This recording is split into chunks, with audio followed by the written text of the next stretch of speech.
We are going to solve question number 316 from Irodov from hydrodynamics or fluid mechanics, and in the question it is given that two manometric tubes are mounted on a horizontal pipe of average cross section at the sections S1 and S2. Find the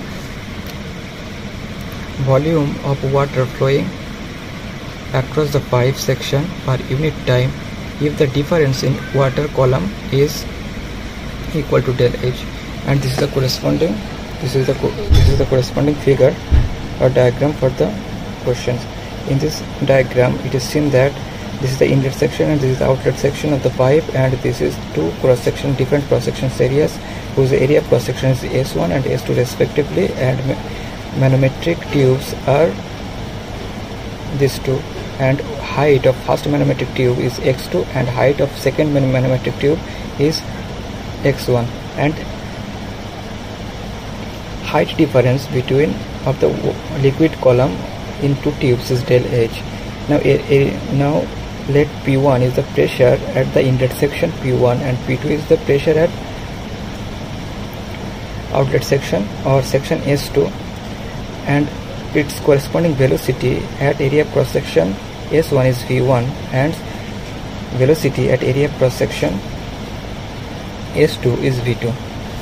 For solving this question, we will first consider Bernoulli equation.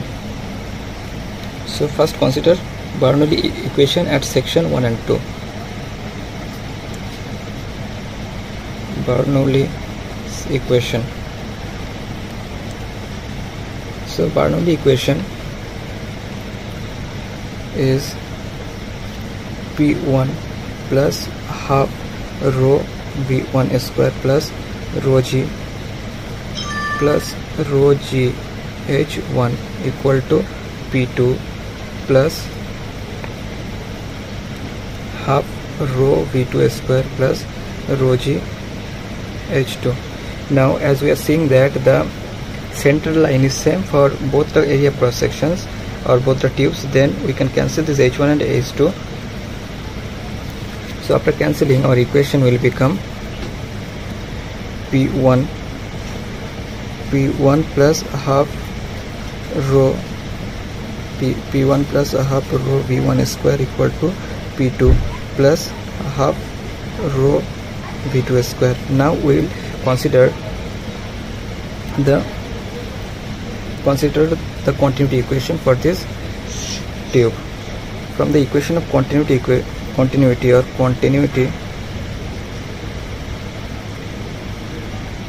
equation provides us area of cross section S1 into its corresponding volume S1 V1 equal to S2 V2. So from this equation we can write this as V1 will be equal to S2 V2 divided by S1. Now we'll substitute that this is our equation number 1 and this is our equation number 2. Now we'll substitute the value of V1 from equation number 2 in our equation number 1. So after substituting, our result will become P1 plus half rho into S2 V2 divided by S1 square plus that will be equal to P2 plus half rho V2 square. From this equation we will get P2 minus P1 will be equal to half rho S2 square V2 square divided by S1 square minus half rho V2 square. Now from this equation we can take the half rho V2 square as common. If we take rho V2 square as common, then our remaining term will be S2 square divided by S1 square minus 1. Now we will consider the pressure equation. If we consider the pressure equation, then we can from this diagram we can see that the pressure at this point is equal to 0. So pressure at this point will be P0 plus rho g x2, and pressure at the uppermost point on this tube is equal to 0. So 0 or P0 or atmospheric pressure. So pressure at this point will be P0 plus rho g x1. So from this equation we can write P1 will be P0 plus rho g x2, and P2 will be P0 plus rho g x1. So if we subtract these two equations, then we'll get P2 minus P1. P2 minus P1 will be equal to rho g x1 minus x2. Now the value of x1 minus x2 is equal to del H. So we can write P1 minus P2. P2 minus P1 is equal to rho g del H. Now we'll substitute. This is our equation number. This was our equation number 3, and this is our equation number 4. Now we'll substitute the value of P1 minus P2 from equation number 4 to our equation number 3. So if we substitute that value, then we'll get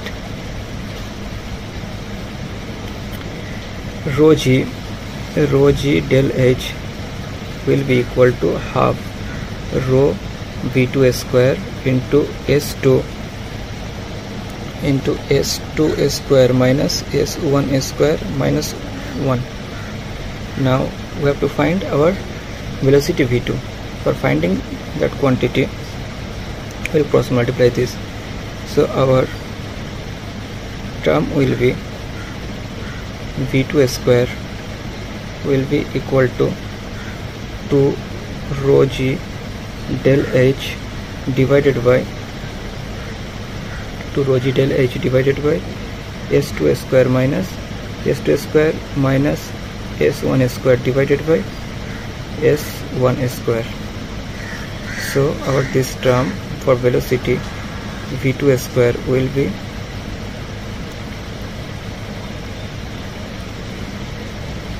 S1 square into 2 rho g del H divided by S2 square minus S1 square. So from this equation we can write the equation of V2 is equal to S1 into under root of 2 rho g del H divided by S2 rho g del H divided by S2 square minus S1 square. So this is our velocity V2. This is our equation number 5. Now the volume flow rate Q is defined as volume flow rate equal to S1 V1, and this is again equal to S2 V2. So now as the V2 is already present to us, then we can take this equation Q equal to S2 V2. So our volume flow rate Q will be equal to S2 into S1 under root 2 rho g del H divided by S2 square minus S1 square. Or again we can rearrange this. Then after rearranging, the Q or volume flow rate of water will be equal to Q equal to S1 S2 under root 2 rho g del H divided by S2 square minus S1 square. So this is our ultimate or final volume flow rate in the benchurimeter.